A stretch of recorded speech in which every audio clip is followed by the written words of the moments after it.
जय जगन्नाथ अंजन डिजिटल को पुणी थे स्वागत आमर जो मैंने नुआ कर निहाती फॉलो करूँ अंजन डिजिटल को निहाती किसी गोटे नुआ जिनस आम देखा सब चेष्टा करुँ विशेषकर स्वावलंबी ओडिशा स्वाभिमानी ओडिशा अंतर्गत आम खोजी बोलू कौटी ना कौटी गोटे उदाहरण हम युवगोष्ठी जो चाष कार्य हो कि निजे स्वावलंबी हो किसी करथिबा चाकरी पछे न गोड़े निज गोड़े निजे आम छिड़ाई पारिबा।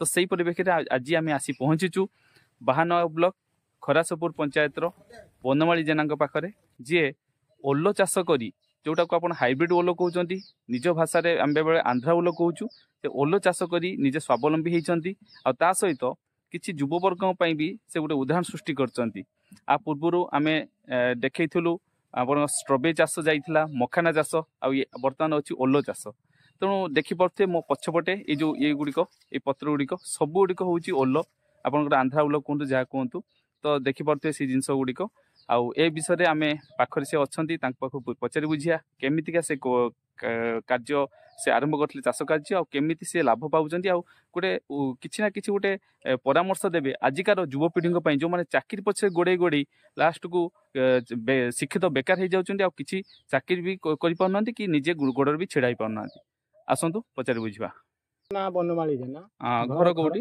घर है खरा शाहपुर आज्ञा Bahanaga block Baleshwar district Baleshwar 7 number ward कौन कहे आपण पछपटे आम देखुचु गोटे सबुज बनानी आप सृष्टि कर ये सबुज बनानी गोटे अम्लजान खाली दौनी आपन को रोजगार पंथा भी दौची आपण कौन कहे ये जो ओल्लो चाष करिसंती तो ये ओल्लो चाष केते वर्ष होला कलेनी मु 2022 मसरे ओल्लो चाष आरंभ करथि प्रत्येक वर्ष आपन जो ये जो लगौछंती आ केते परिश्रम आ भीतर करा जाए परिश्रम केवल हणा तोड़ा जाए जाए घास बछा जाए सब बेले परिष्कार मोर गछ परिष्कार सब बेले रही ने बिना परिष्कार रे किछि अम्ल होई पारेनी मु सब बेले चाहे गछटा आमे आमे मनुष्य जे बली देहटा को परिष्कार रखुचे आमे गछटे तयारी करे ताकू मध्यम परिष्कार कले आमे तादरु किछि उपकृत पाइबा बा लाभ पाइबा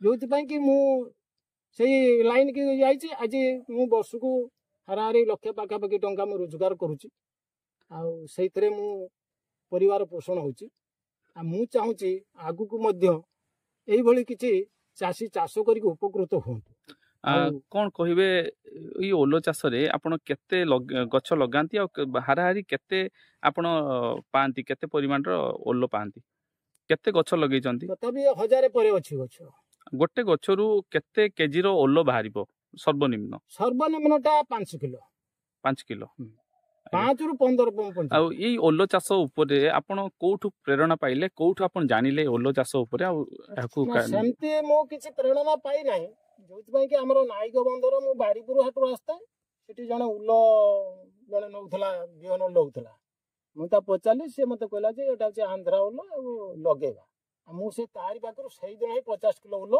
किलो 50 टका हिसाब रे मु आनिथि आनिके सबटु चाष करछि किलो किलो 50 टका अनुसार आपण ओल्लो आनिथिले आ तापरे जो वर्ष लगेले से वर्ष आपण पाइले भल ना से वर्ष म ताकू बिक्री करी ना कारण ताकू गुटे वर्ष छाड़ दिया जाय आज्ञा पुनी ता पर वर्ष को गुटे क्विंटल किनि के आनि केमिति ओल्लो चाष रो तार प्रणाली टा टिए कहिबे केमिति करा जाय केमिति अणा जाय हमरो माटीटा तडा जाउची 1.5 फुट गभीर 1.5 फुट गभीर हणा साला परे उल्लोटा लगाउची माटीरो फुटे तळे जो कि उल्लोटा तार गछटा गड़ब ना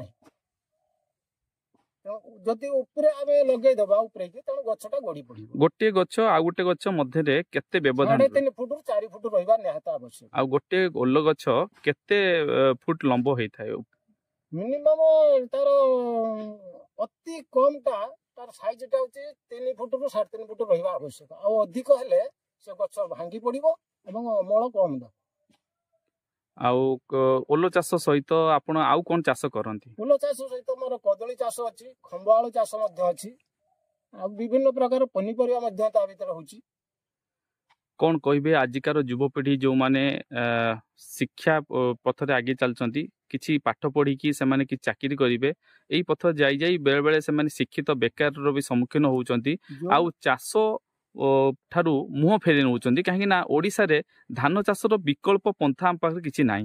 କିନ୍ତୁ ଆପଣ ଗୋଟେ ଉଦାହରଣ ସୃଷ୍ଟି କରିଛନ୍ତି ଧାନ ଚାଷର ବିକଳ୍ପ ଗୋଟେ ଓଲ ଚାଷ ଗୋଟେ କରିଛନ୍ତି ଯାହାର ପରିଶ୍ରମ କମ୍ ଆଉ ତାର ଗୋଟେ ଦର୍ଶାଉଛନ୍ତି ଯେ ପରିଶ୍ରମ କମରେ ଆପଣ ଭଲ ଲାଭ ପାଇପାରିବେ। ଭଲ ଲାଭ ଅଛି। କଣ କହିବେ ଆଜିକାର ଯୁବପିଢ଼ି? ଆଜିକି ଯୁବପିଢି ମାନେ ଯୋଉମାନେ ଚାକିରି ପାଉନାହାନ୍ତି, ଚାକିରି ପଛରେ ଗୁଡେଇ ଗୁଡେଇ ଥକି ଯାଉଛନ୍ତି, ମୋର ସେଇ ଭାଇମାନଙ୍କୁ ଗୋଟେ ଅନୁରୋଧ, ଯଦି ସେମାନଙ୍କ ପାଖରେ କିଛି ଜମି ଥାଏ, କିଛି ନହେଲେ ଆପାତତଃ ଯଦି 200 ମନ୍ଦା ଭଳି ଜାଗା ଥାଏ, ସେ 200 ମନ୍ଦା ସେ ଯଦି ଉଲ ଚାଷ କରେ, ସେ ମ୍ୟାକ୍ସିମମ୍ 20,000 30,000 ଟଙ୍କା କମେଇଦବ।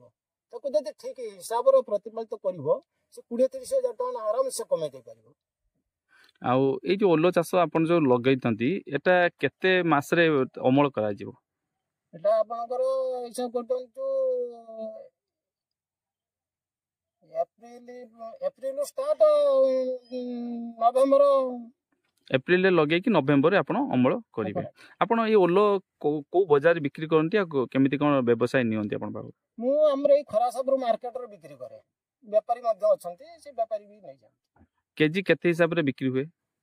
କେଜିଟା 40 ଟଙ୍କା। ଆପଣ ଷ୍ଟାର୍ଟିଂରୁ ବର୍ତ୍ତମାନ ଆମର ଖୋଳା ହଉଛି, ବର୍ତ୍ତମାନ ଉଲ ଖୋଳା ହଉଛି, ଆରମ୍ଭ ହେଇଯିବ ଖୋଳା 60 ଟଙ୍କା 50 ଟଙ୍କା, ତାପରେ ଆସିଯିବ 40 ଟଙ୍କା, ମିନିମମ୍ ସର୍ବନିମ୍ନଟା 40 ଟଙ୍କା। ଧନ୍ୟବାଦ। ବର୍ତ୍ତମାନ ଆଉ ଜଣେ ଆମର ଅଛନ୍ତି ଜଣେ ବୟସ୍କ ଲୋକ ଅଛନ୍ତି, ତାଙ୍କ ପାଖକୁ ଟିକେ ପଚାରି ବୁଝିବା, ସେ ତାଙ୍କର ପଡ଼ିଶା, ତ ସିଏ ଏ ବାବଦରେ କ'ଣ କୁହନ୍ତି? ନମସ୍କାର ଆଜ୍ଞା। ନମସ୍କାର। ନାଁଟା ଟିକେ କହିବେ? ମୋ ନାଁ ଭାଗିରଥୀ ପଲାଇ, ଖରାସାବରୁ ଗ୍ରାମରେ ମୋ ଘର। କ'ଣ କହିବେ ଏଇ ଯୋଉ ଚାଷଟି ହେଇଛି ଆପଣଙ୍କ ଗାଁରେ ବନମାଳୀ ଭାଇଙ୍କ ଦ୍ୱାରା ହେଇଛି, ତ ଆପଣ ତାଙ୍କର ଏଇ ଚାଷକୁ ଦେଖି କେତେ ଖୁସି ଅଛନ୍ତି ଆଉ ସିଏ ତାଙ୍କ ବିଷୟରେ କ'ଣ କହିବେ? ଏ ଚାଷ ଯିଏ ବନମାଳୀ ଜେନା କରିଛନ୍ତି, ତାଙ୍କ ଚାଷ ଦେଖି ବହୁତ ଖୁସି। ସେ ଏକମାତ୍ର ହେଉଛି ଗୋଟିଏ ବୋଲି ଲୋକ, ତାର କେହି ନାହାନ୍ତି, 3 ଝିଅ, ସେ ଝିଅ ହେଉଛି ବାହା ହେଇଛନ୍ତି। ଏଇ ଚାଷ ବହୁତ ଆଗେଇ ହେଇଛି ଚାଷ। କ'ଣ କହିବେ ଯୁବବର୍ଗ ଯୋଉମାନେ ପାଠ ପଢିକି ଶିକ୍ଷିତ ବେକାର ହଉଛନ୍ତି ସେମାନଙ୍କ ବିଷୟରେ କ'ଣ କହିବେ? ସେମାନଙ୍କ ପାଇଁ ଏଇଟା ଗୋଟେ ପ୍ରେରଣା ଆଉ ଗୋଟେ ପରାମର୍ଶ କ'ଣ କହିବେ? ଇଏ ଯୁବପିଢ଼ିକି ମୋର ବିଶେଷ ଅନୁରୋଧ, ଇଏ ଚାକିରି ପଛରେ ଚାକିରି ତ ପାଇଲେ ନାହିଁ, ଏଥିରେ ତାପରେ ଧାନ ଚାଷ ହେଉଛି କରୁଛନ୍ତି, ଧାନ ଚାଷରେ କିଛି ବୋଲେ ସବୁବେଳେ ଏଇ ଓଲ ଚାଷ କିମ୍ବା ଅନ୍ୟାନ୍ୟ ଚାଷ କରି ଆପଣମାନେ ଇଏ କରନ୍ତୁ। ଶୁଣୁଥିଲୁ ଆମେ, ବହୁତ ବଢ଼ିଆ କଥା ବନମାଳୀ ଭାଇ କହିଲେ। ଦେଖନ୍ତୁ ଗୋଟେ ବଡ଼ କଥା ହେଉଛି ସବୁବେଳେ ପ୍ରୟାସ ରହୁଛି ମୋ ତରଫରୁ ଯେ ଆପଣମାନଙ୍କୁ କିଛି ନା କିଛି ସ୍ୱାବଲମ୍ବୀ ଆଉ ସ୍ୱାଭିମାନୀ ଓଡ଼ିଆ ହିସାବରେ ଆମେ କିଛି ବାର୍ତ୍ତା ଦେବା, କିଛି ଭିଡ଼ିଓ ବି ଆପଣଙ୍କ ଆଗରେ ଉପସ୍ଥାପନ କରିବା, କିଛି ନ୍ୟୁଜ୍ ବି ଆପଣଙ୍କ ଆଗରେ ଉପସ୍ଥାପନ କରିବା, ଯୋଉଥିପାଇଁ ଆମର ଆଗାମୀ ପିଢ଼ି, ଆମର ଯୁବପିଢ଼ି, ବର୍ତ୍ତମାନର ଯୁବପିଢ଼ି ବି ନିହାତି ଭାବରେ ଆଗକୁ ଯିବେ। କାହିଁକି ନା ଆମେ ଦେଖୁଛୁ ଆମ ରାଜ୍ୟ ପାଖରେ ଥାଇ ଆନ୍ଧ୍ର ହଉ କି ଅନ୍ୟାନ୍ୟ ରାଜ୍ୟ ହଉ, ସେମାନେ ଆଜି ଆଗକୁ ଯାଉଛନ୍ତି ଆଉ ଆମେ ସେମାନଙ୍କ ଉପରେ ନିର୍ଭରଶୀଳ ହଉଛୁ। ତାହେଲେ ଆମେ କାହିଁକି ନିଜେ ସ୍ୱନିର୍ଭରଶୀଳ ହବା ନାହିଁ? ଏଇଟା ହେଲା ବଡ଼ କଥା। ସବୁବେଳେ ସରକାରଙ୍କ ଉପରେ ନିର୍ଭର ନ କରି ଯଦି ଆମେ ନିଜ ଗୋଟେ ନିଜେ ଛିଡ଼ା ହେଇପାରିବା, ସେଇ ସରକାର ଆମ ପାଖକୁ ଆସିବ। ତେଣୁ ଏଇଟା ଗୋଟେ ବଡ଼ ଜିନିଷଟେ, ଯାହାକୁ ଗୋଟେ ଖୁସି ଲାଗିଲା ଏଇ ଓଲ ଚାଷ କରି ସେ ଆଜି ଏତେ ସ୍ୱାବଲମ୍ବୀ ହେଇପାରୁଛନ୍ତି। ତେଣୁ ନିହାତି ଭାବରେ ଆପଣଙ୍କ ଏରିଆରେ ବି ଯଦି ଏଭଳିଆ କିଛି ଚାଷ ହେଉଛି ସେ ବିଷୟରେ ଆମକୁ ନିଶ୍ଚୟ ଜଣାନ୍ତୁ। ଆମେ ବି ଆପଣଙ୍କ ପାଖକୁ ଯିବୁ, ଯାଇକି ତାକୁ ନିହାତି ଉପସ୍ଥାପନ କରିବୁ, ଆଉ ଆପଣଙ୍କର ସେଇ ପରିଶ୍ରମ, ସେଇ ନିଷ୍ଠା ନିହାତି ସାରା ଓଡ଼ିଶା ବି ଦେଖିବ, ଆଉ ଯାହାଦ୍ୱାରା ଅନ୍ୟମାନେ ନିହାତି ଅନୁପ୍ରାଣିତ ହେବେ ଆଉ ପ୍ରେରଣା ପାଇବେ ଆଉ ଆଗକୁ ବଢ଼ିବେ।